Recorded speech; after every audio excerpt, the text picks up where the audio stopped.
მოვამზადოთ ტარტარეტკები ხილით და მოხარშული კრემით. ამ რეცეპტით გამოდის 12 ცალი. ძალიან გემრიელი ტარტარეტკები. ეხლავე გირჩევთ, რომ 2 დოზა მოვამზადოთ. თასში მოვათავსოთ 260 გრამი ფქვილი. ვამატებ 1 არასავსე ჩაის კოვს გამაფხვიერებელს, ვანილს. დავამატოთ 140 გრამი კარაქი. კარაქი და ფქვილი ერთმანეთში გავაფხვიეროთ.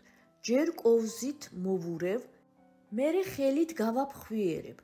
კარაქი არ უნდა იყოს ძალიან რბილი, უმჯობესია იყოს მაცივრიდან. ვამატებ 60 გრამ შაქრის ფხვნილს. მე შაქარი ყავისაფქვავში დავფქვი და ის დავამატე. ვამატებ 1 კვერცხს. ჯერ კოვზით მოვურევ, მერე ხელით მოვზელავ. ბევრი ზელვა არ უნდა, როგორც კი კვერცხი კარგად შეერევა ცომს, ამოვაგუნდავოთ, დავდე ესე ცელოფანში, ცოტა გავაბრტყელე, ბრტყელი ფორმა მივეცი, გადავახვიე და შევინახე მაცივარში 30 წუთით. მე კი მოვხარშავ კრემს. თასში მოვათავსე 1 კვერცხის გული. ვამატებ 50 გრამ შაქრის ფხვნილს. ეს არის დაახლოებით 3 სუფრის კოვზი, შეგიძლიათ შაქარიც დაამატოთ. აქვე ვამატებ 25 გრამ სახამებელს. ეს არის 2-2.5 სუფრის კოვზი. შევურიოთ ერთმანეთს, თან დავამატოთ ცოტა რძე. კარგად შევურიოთ, ისე რომ კორძები არ დარჩეს.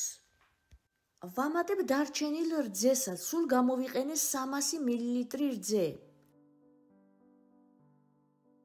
შემოვდგათ ცეცხლზე და მოვხარშოთ კრემი.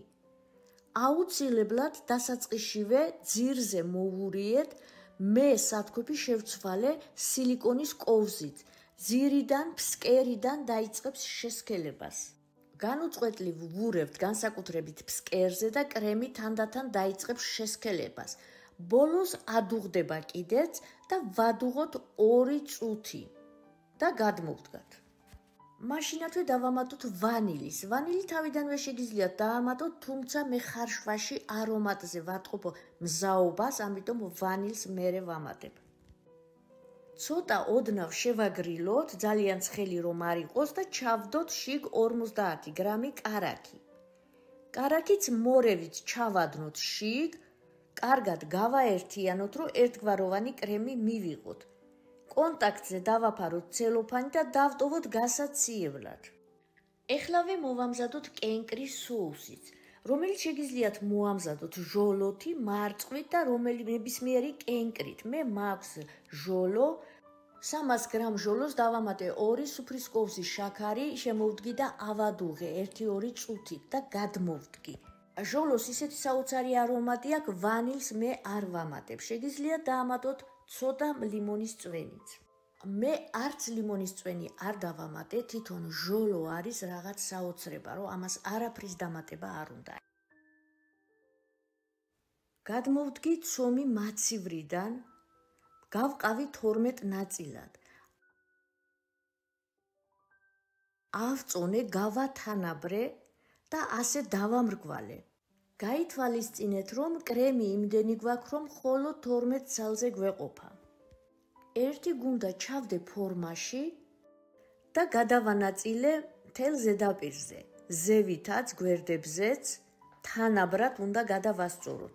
ტარტარეტკის ფორმის ზომები არ ვიცი ეხლა და აღწერაში დავწერ აუცილებლივ. ძირი კარგად გადავათანაბროთ, ძალიან მსხვილად არ დავტოვოთ, იმიტომ რომ შეიძლება ძალიან აფუვდეს. ასე მოვამზადე ყველა ფორმა და ძირზე აუცილებლად ჩანგლით დავჩხვლიტოთ. ესაც ეხმარება, რომ ძირი ძალიან არ აფუვდეს. გადავიტანე საცხობ სინზე და ვაცხობ წინასწარ გახურებულ ღუმელში 220 გრადუსზე 15 წუთი დასჭირდა ჩემთან. აუცილებლად უნდა შეფერიანობა დაიწყოს და გადმოდგამთ. აი ასეთი საოცარი ტარტარეტკები გამოგვივიდა, ფორმებიდან ძალიან ადვილად ამოდის და გასაციებლად დავტოვე სეტკაზე. საუკეთესო ტარტარეტკები გამოდის ამ რეცეპტით, აუცილებლად შეინახეთ ეს რეცეპტი, სხვა გაფორმებითაც შეგიძლიათ გამოიყენოთ ესენი. ტარტარეტკები სრულად უნდა გაცივდეს. ამ დროისთვის კრემიც გაცივდება, არ არის აუცილებელი კრემი ძალიან გაცივდეს, ოდნავ თბილით თუ იქნება უკეთესია. რაც გაცივდება, უფრო მეტად გამყარდება. კრემი ჩავდეს საკონდიტრო ტომარაში. კენკრაც გაცივდა და ტარტარეტკებში ჯერ ჩავდე 1 ჩაის კოვზი მალინის соуსი. შევავსე კრემით. გაითვალისწინეთ, რომ კრემი გვაქვს ზუსტად, ძალიან არ გაავსოთ, რომ გეყოთ 12-ვე ცალზე. კრემის ზემოდან მოვალაგოთ კენკრა, რაც შეიძლება მეტი კენკრა, ძალიან უხდება. რასაც დაიტევს, იმდენი კენკრა მოალაგეთ. მე მოვალაგე ჟოლო და მოცვი.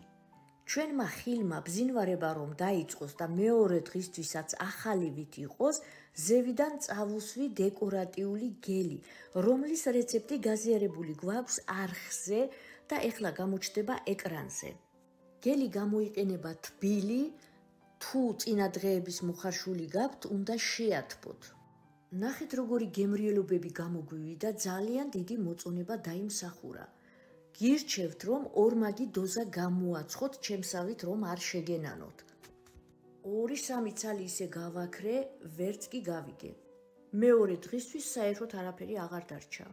დარწმუნებული ვარ, რომ ეს რეცეპტი ძალიან მოგეწონათ, ვიდეოც უკვე მოწონებული გაქვთ, არხიც გამოწერილი გექნებათ, რა თქმა უნდა, ამიტომაც მიყვარხართ. მე კი თქვენ დროებით გემშვიდობებით, მალე ისევ შევხვდებით ძალიან საინტერესო რეცეპტებით, იქამდე კი ბედნიერ დღეებს გისურვებთ.